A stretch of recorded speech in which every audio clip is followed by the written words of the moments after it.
We've evolved with tools, and tools have evolved with us. Our ancestors created these hand axes 1.5 million years ago, shaping them to not only fit the task at hand, but also their hand. However, over the years, tools have become more and more specialized. These sculpting tools have evolved through their use, and each one has a different form which matches its function. And they leverage the dexterity of our hands in order to manipulate things with much more precision. But as tools have become more and more complex, we need more complex controls to control them. And so designers have become very adept at creating interfaces that allow you to manipulate parameters while you're attending to other things, such as taking a photograph and changing the focus or the aperture. But the computer has fundamentally changed the way that we think about tools, because computation is dynamic. So it can do a million different things and run a million different applications. However, computers have the same static physical form for all of these different applications, and the same static interface elements as well. And I believe that this is fundamentally a problem because it doesn't really allow us to interact with our hands and capture the rich dexterity that we have in our bodies. And my belief is that then we must need new types of interfaces that can capture this rich abilities that we have and that can physically adapt to us and allow us to interact in new ways. And so that's what I've been doing at the MIT Media Lab and now at Stanford. So with my colleagues, Daniel Leitinger and Hiroshi Ishii, we created Inform, where the interface can actually come off the screen and you can physically manipulate it. Or you can visualize 3D information physically and touch it and feel it to understand it in new ways.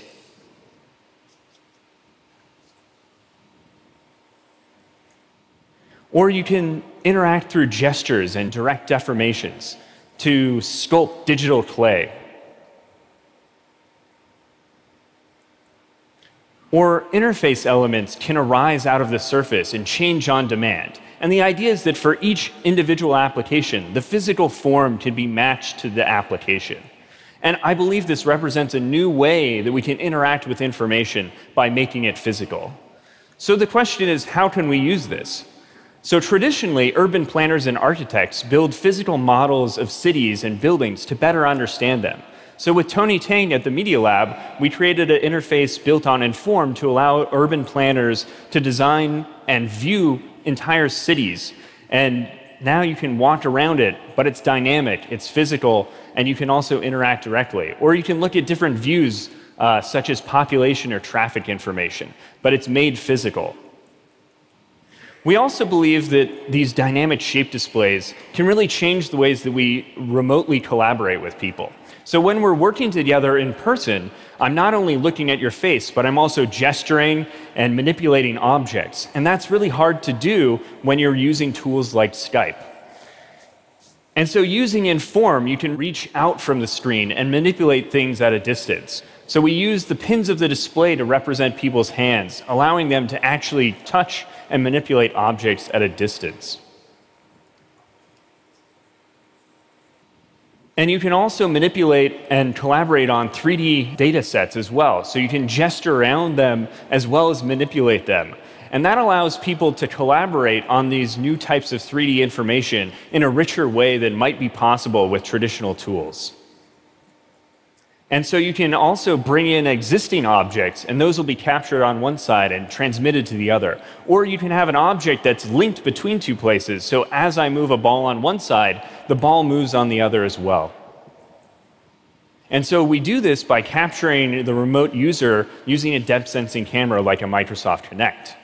Now, you might be wondering, how does this all work? And essentially what it is 900 linear actuators that are connected to these mechanical linkages that allow motion down here to be propagated in these pins above. So it's not that complex compared to what's going on at CERN, but it did take a long time for us to build it.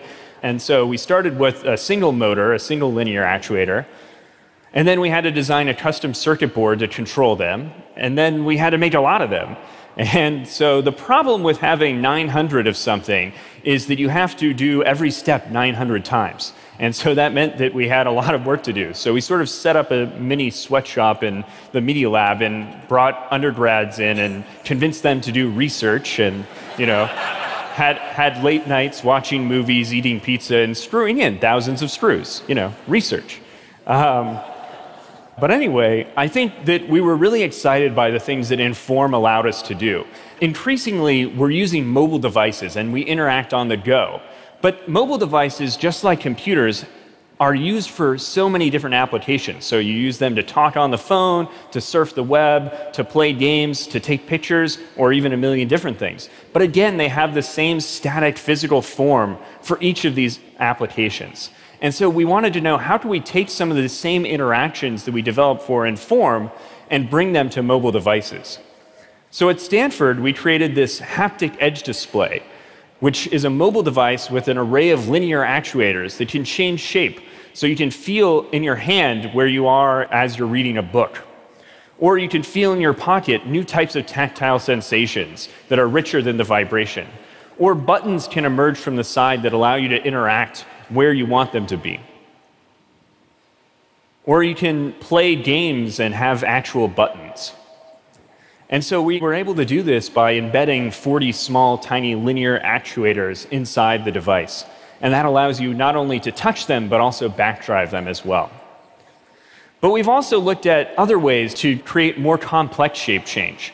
So we've used pneumatic actuation to create a morphing device where you can go from something that looks a lot like a phone to a wristband on the go.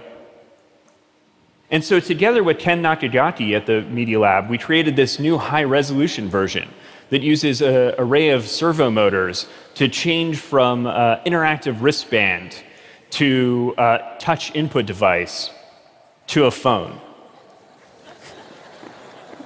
And we're also interested in looking at ways that users can actually deform the interfaces to shape them into the devices that they want to use. So you can make something like a game controller, and then the system will understand what shape it's in and change to that mode.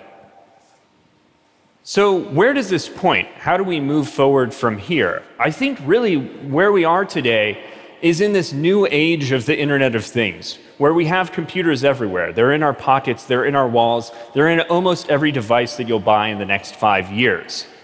But what if we stop thinking about devices and think instead about environments?